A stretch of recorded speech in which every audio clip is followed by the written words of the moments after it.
We see in this story of Abraham and Isaac of how people are saved, and then it just immediately begins to teach us, okay, so how should saved people live? Now, why is Abraham called Father Abraham? Because he is the father of people of faith. So if you want to talk about how saved people should live, let me give you 2 words. This is how saved people should live. Here it is. Ready? By faith, that we walk by faith, not by sight. Now, how many know that in our flesh and our natural, we tend to walk by sight? In other words, with the 5 senses, that's how we interact with the world. That's how we live.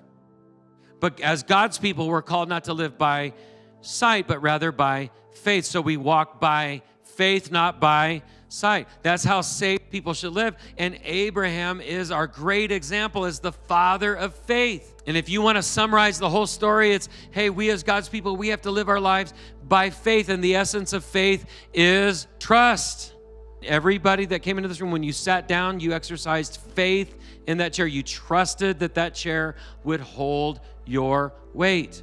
So the issue is not whether any of us live by faith. We all live by faith. It's what are you putting your faith in? Is what you're putting your faith in trustworthy? And the essence of faith is trust. Faith stands for finally admitting, I trust him.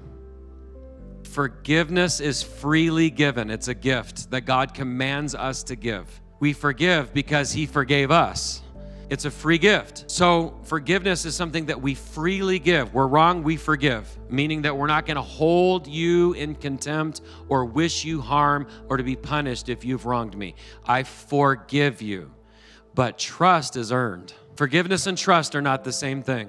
So the issue is, do you have trust in God? Do you trust him?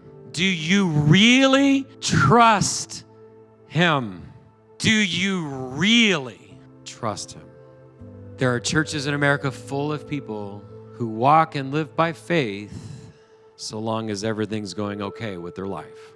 And the moment a time of testing comes, we find out how much they really trust God.